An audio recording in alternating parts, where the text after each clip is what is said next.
Good morning. Good morning. Okay. So let's get started. We were learning yesterday about how smicha used to be in biblical times. Moshe would place his hands on his disciple Yehoshua and sort of physically transferred over to him the authority. Okay? Because of Harambam, Ketzad hi hasmicha ledoros. The Rambam writes, what is smicha for all future generations? Not like the way that Moshe did it. Lo sheyismichu yedehem al rosh hazaken. Not that the teacher would place his hand on the head of the scholar. Ela shekarim lo Rebbe, va'omrim lo atas samoch. But rather we call him Rabbi, and we tell him, you are reliable. V'yesh lecha reshus ladun afilo dine kenasas, and you have authority to adjudicate over cases of law, even cases involving penalties.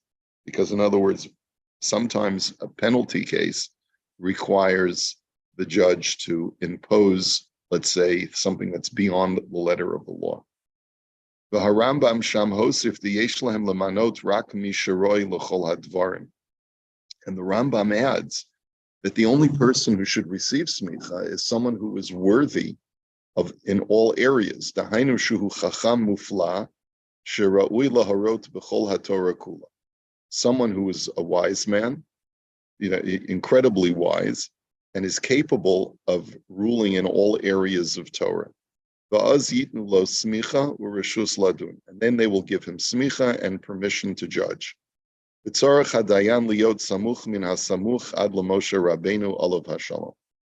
dayan needs to be part of a long chain of smicha that goes back to Moshe Rabbeinu. Okay?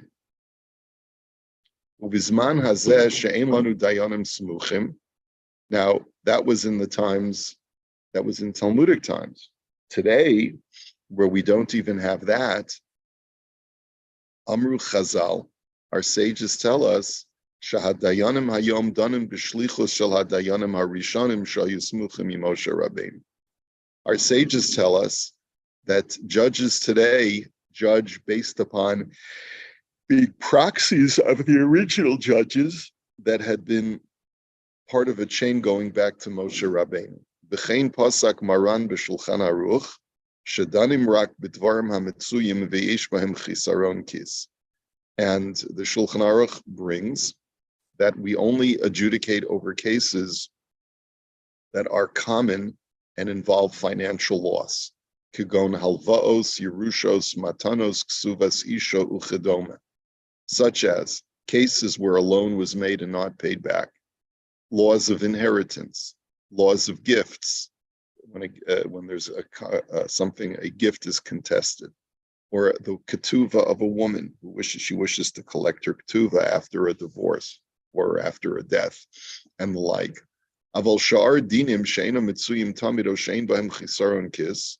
However, things that are not prevalent and do not involve loss of money, but rather we wish to impose a punitive fee upon one of the litigants, kagon dine knasos uchedome, such as laws involving penalties. Lo danim bisman hazeh, keven shahadayana bisman hazeh nechshavim shluchim shel harishonim rak lidvarim hanal. In other words, the powers of judges are limited today.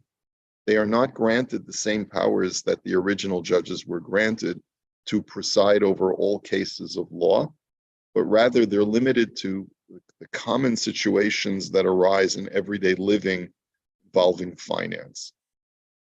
So, uve'inyan chashibus psak halacha shel beis din, he says, as far as the significance of the psak halacha of a beis din, in other words, how important is it? How seriously must it be taken? Yesh litzayin et divrei haRamban.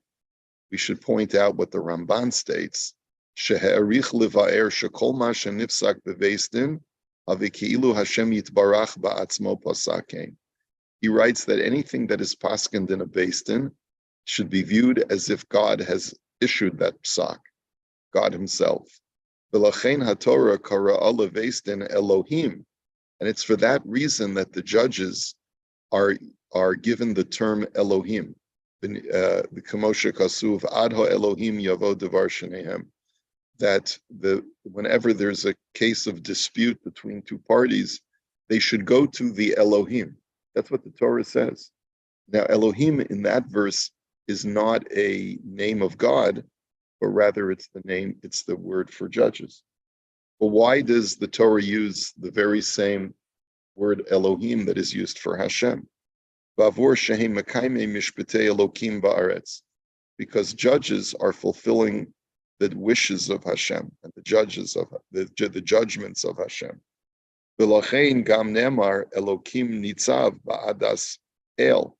And it's for that reason why it's in the Shir Shel Yom, we say that God stands among the council of El, which means that God is part of the judgment process. And many other psukim that are like that. Lomar shahashem yizbarach hu hashofet. That basically teaches that God is the true judge. V'hadayanim heim kiviyachol rak ha'emtzai lahavi et devar Hashem el ha'am. And that the judges are viewed as the means of bringing God's judgment and justice into the world. So the point of this exercise was, of this short little essay, was to demonstrate that the way that Batei Din work today is that the rabbis that we have today are really not, when we call a person rabbi, it's a borrowed term. It's not the same thing that it was even in the times of the Talmud, when a judge would have the authority to judge on all matters, including the imposition of fines and other financial levies, but rather they confine themselves to more common areas of financial law that don't involve penalties and fines. Okay, and also that their word has to be taken seriously. Okay, let's look at the next she'ela. Pirsum ma'aseha shel chevra shahoneta oto b'mekach. The publicizing of the actions of a company that has caused a person financial harm. In other words, when should you publicize? You see a post on social media. I went to such and such a place. You sometimes find this. I'm part of a social media group of kosher restaurants. I don't know if you're part of that. I mean, I'm thinking maybe I should get off of it. It's not healthy. It's not the food. It's social media. Yeah. So right. So once in a while you'll see, oh, I went to a certain restaurant and the service was terrible. And usually it's like they say nice things. They say, and the food was bad and the portions were small as well. Yeah. Right. That sometimes people will post. They didn't get my order right, and the owner felt so bad, so he gave me a whole new this, and he delivered it to my hotel, and I've had a wonderful experience. And then sometimes you get, oh, this restaurant was just like they're the worst, and sometimes you see people publicizing, and it really you feel bad for the proprietor, because you find this on on all of these different websites, rate this or rate that hotel, rate this, rate that. Anyway, when is it fair game to publicize poor service or being mistreated by a vendor is really the question. So the she'ela is as follows. Kaniti mechonit mechevra mesuyemet. I bought a car from a particular dealer. And they promised me a lot of good things that I would get from this car.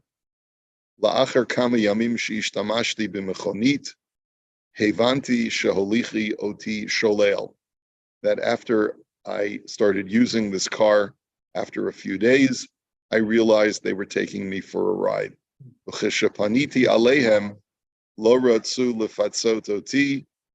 And when I came back to them and I showed them, they were not interested in working with me and trying to appease me.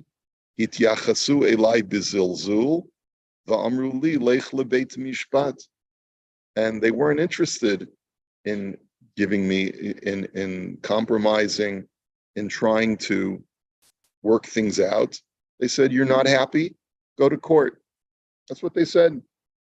Okay? I can't afford to hire a lawyer, take him to court. Could I, in the alternative, can I go to the Better Business? Misrad HaMechirot must be as an agency in Israel, the office of sales. The office, that's literally what it means, the office of sales. Or go to some supervisory agency of that company. Oh no, what he wants to do is he wants to go to the dealership where they sell their cars and hold up a sign and basically say Lufarsem be'oznei hanichnasim shehav chevra mirameh b'mechiroteha, and to basically let people know these people sell lemons. These people are a bunch of swindlers. Kidei shal yedei kain hachevra tifatzeh oti, as a way of placing pressure on them so that they'll deal with me and compromise with me. So that's the question that he gets. So let's put this into Canadian terms. Would this ever happen in Canada? Yeah, I bought a used car off a used car lot, and it wasn't what they sold, and they're not interested. They what is it? You can't put lipstick on a pig. What did they do? They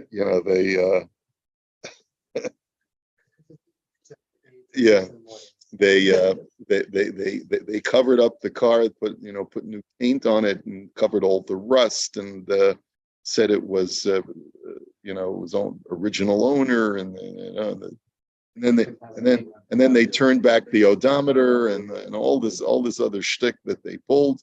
And I want to make sure that other people are not going to get swindled by them. So what are my options? So the Maseches Bava Kama Nechleku Rav Yehuda v'Rav Nachman im Adam Osa Din La'atzmo b'Makom She'en Lo Shum Hefseid. So the Gemara discusses machlokes. Can a person take matters into his own hand when he doesn't suffer financial loss? B'nifseka ha'halacha she'adam osa din la'atzmo. So the halacha is paskind that a person is allowed to take matters into his own hand. Now, what does that really mean? So we should really take a look at in Choshen Mishpat for just a moment to really understand what is meant by that. So let's open this up in Sefaria for just a moment.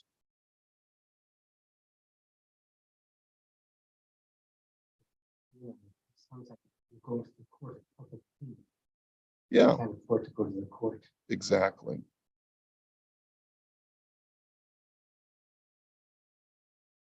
So, Ketzad Adam Osa Din La'atzmo. This is what the Shulchan Aruch says. How does a person create his own justice? Okay, or create the judgment himself. Imrei shelo biyad acher shegazlo. If a person sees that something was stolen from him, yochol lekachto miyado. He can just go over to the guy and say, "Hey, that's mine. You stole it from me. I'm taking it back." Okay. V'im ha'acher omeid kenegdo yochol lahakoso ad shiani chenu. And if the person tries to stop him from taking it, you can actually use physical force to strike him in order to take what is rightfully yours. Im lo yachol lahatzil b'inyan acher. If you can't save it any other way. Afilu hu davar she'ein bo hefsid. Even if it's something she'ein bo hefsid im yamtin ad sheyamidenu badin. And this is true even if there's no loss, if I don't stand to lose money by taking him to court. In other words, a person could say to himself, well, it's going to cost me this fee and that lawyer fee and all of this. If I take him to court, I'm just going to put matters into my own hands. Okay? So he says, even if there is no financial loss, you're still, by going to court, you're still allowed to take matters into your own hands. That's provided that you can clarify that it's yours. But what you're not allowed to do is to take something that is not as designated as collateral in order to secure a loan. If you gave someone an unsecured loan, you can't forcefully take something from them in order to secure the loan. Okay.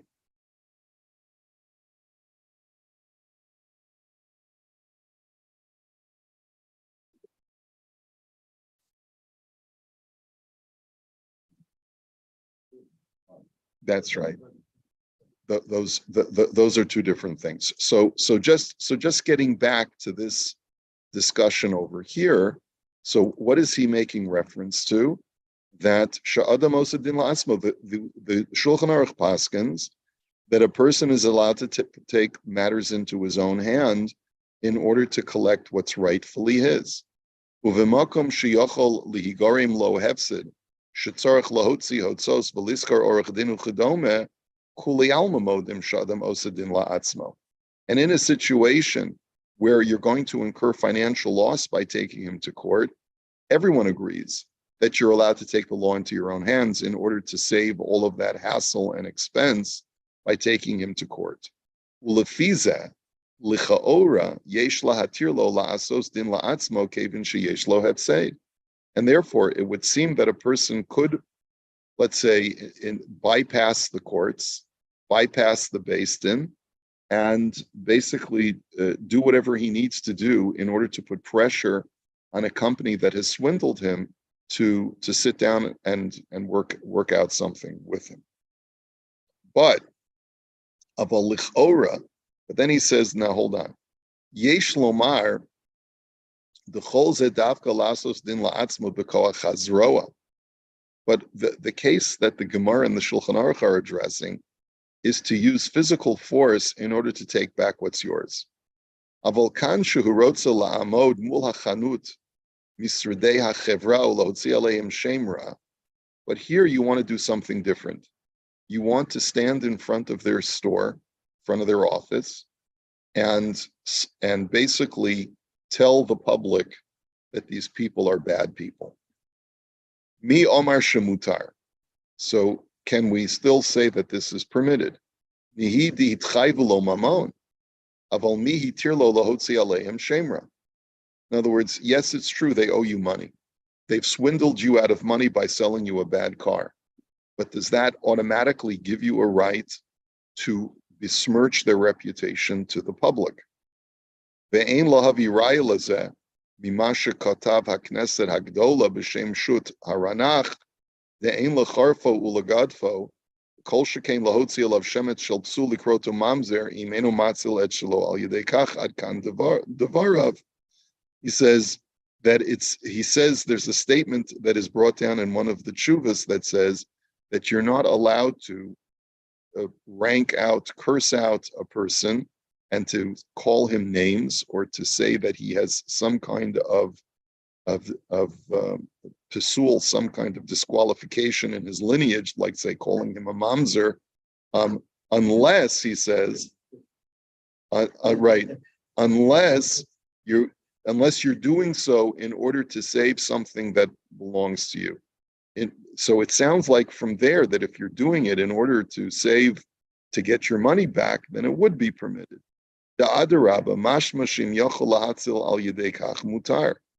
He says, it sounds like from there that if you can save something of yours through this action of creating a negative impression to the public on this person, and that's the only way you can save your item, then it would be permitted. What he brings down in the footnote is, he says, what was in that responsum was, Hayamaisa bi'ish echad shahaya darko la'avor liyad bayit shel isha b'makom shahaya asur lo lechet. He says there was a story about a man who used to pass by a woman's house in a place where he was not supposed to be. He was basically trespassing on this woman's property. The woman said, I don't want you anywhere near my house. It was like sort of like getting a restraining order. The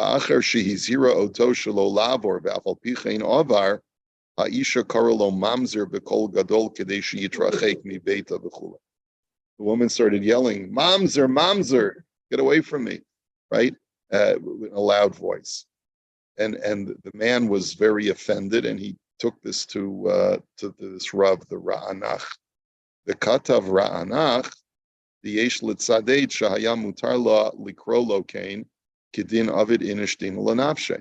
His argument was that if this was the only way to get him off her property, it was permissible for her to do so, because you're allowed to sometimes take the law into your own hands.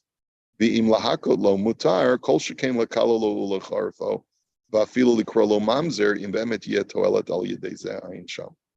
says that if the halacha permits you to physically strike an individual in order to get back what's yours, or in order to get a person away from you, then you're certainly allowed to call them names and besmirch them verbally in order to make sure that you achieve justice. So therefore, maybe the argument would be based on that tshuva, based on that responsum, that if the only way that you can get your money back from this bad deal is to besmirch their reputation, then it would be permitted.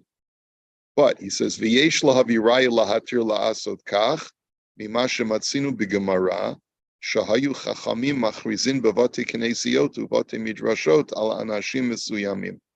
He says, we do find stories in the Gemara that the Chachamim would regularly make public announcements in the city square or in the Beit Knesset about people. That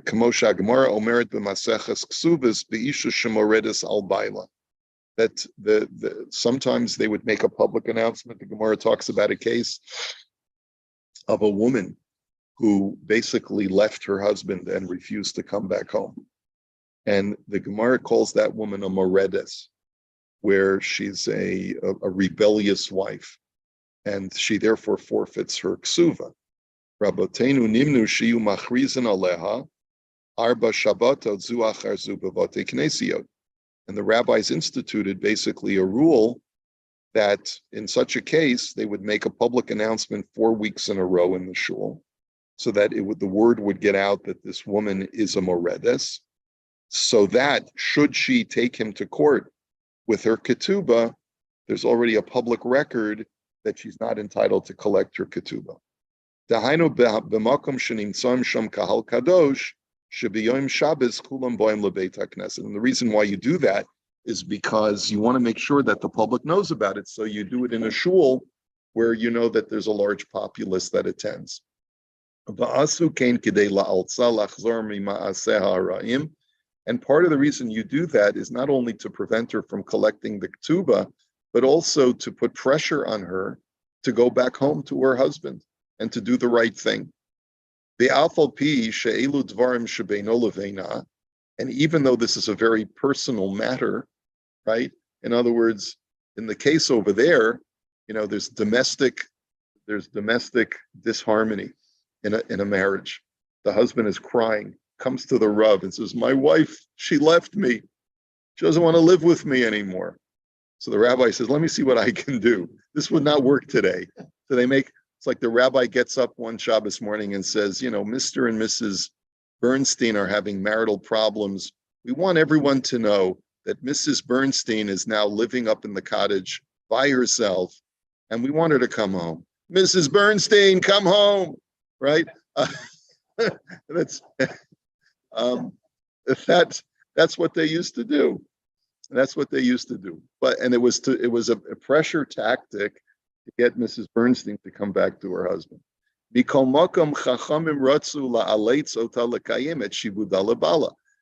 even though this was a very personal matter, but the Chachamim felt that you could justify using public pressure to get a woman to come back to her husband. The imkain, because after all, she made a marital commitment and the husband is upset. The imkain gam kan hayanira shemuter lo lefarsem et maaseim kidei la'aleitz et hachever lekayem et havtachatam. And therefore, if a company made specific guarantees to stand by their product, and then when the product fails, they say, well, too bad, take us to court, right? Which is very infuriating, obviously, right?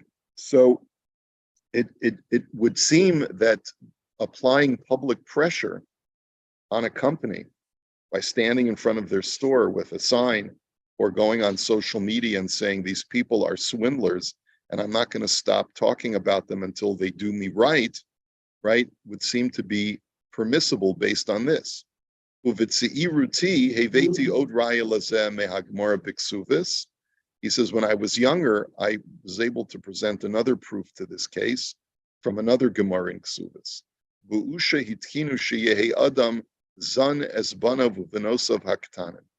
That in the town of Usha, where there was a very chush of a beis din, the rabbis instituted a rule that a person is obligated to feed his children. In other words, because it used to be originally that if once your children are over the age of 6, you can basically say, get out of the house, right? Get a job and take care of yourself. And in Usha, they said, no, that's just not going to work.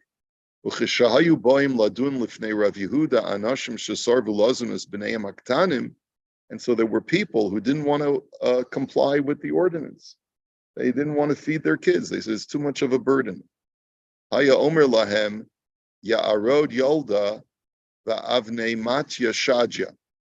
He used that language. And what did he mean by that? Kolomar atanin holid v'lo mirachem al banav. That a tanin is a water snake. A water snake gives birth to its children, like an eel gives birth to its children and has no compassion. V'zorik otam al b'nei ha'ir, and basically thrusts them at the mercy of the rest of the community. V'kach ha'ish hazeh domeh letanin. So you're like a snake, is basically what Rav Yehuda would say about them. In other words, he would make a public proclamation that there are people in our community who are behaving deplorably.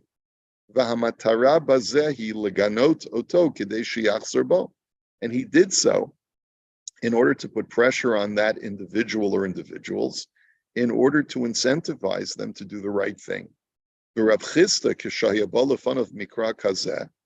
That, and when Rav Chisda had a case like that, where a person refused to support his children financially, he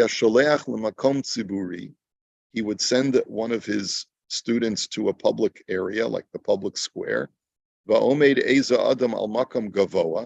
and a person would stand on a soapbox, really stand on something high. So he said, the raven will take care of its children, but this man will not take care of his children.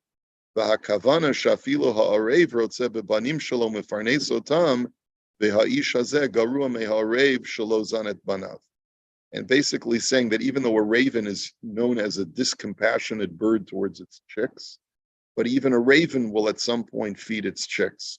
This man refuses to even be at the minimum of a raven.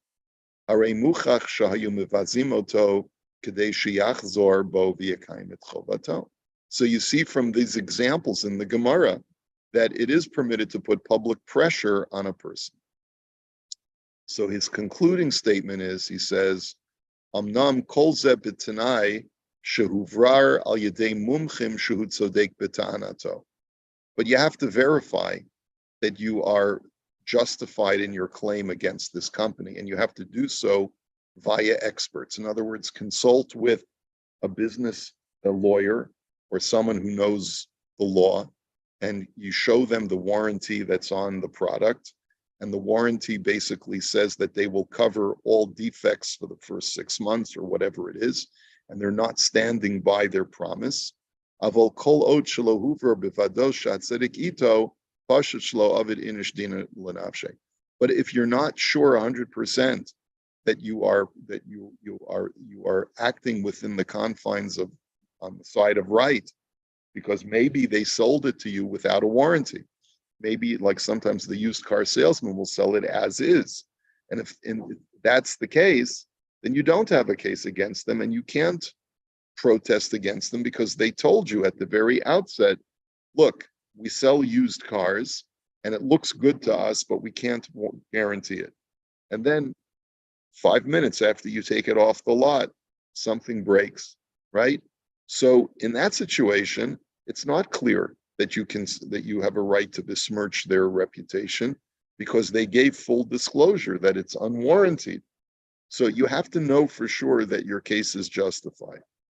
And therefore,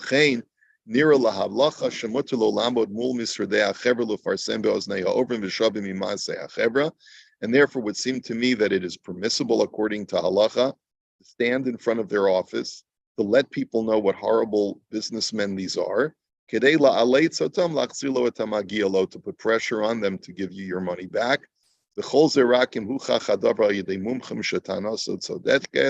Only after you verify that you have a proper claim.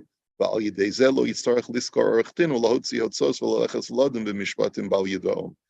that way you don't have to go through all the trouble of hiring a lawyer and to go to a beis din and adjudicate over the law. Sometimes you are allowed to take the law into your own hands. Okay. More about their gratification, that they're going to get mental gratification. They know they're Yes, getting their money right. back. They want that gratification to go, I got this, how I'm going to get back. I'm going to get back. I'm going to take revenge. Yeah. That's probably not what he's talking about. That would not be okay. We'll hold it here.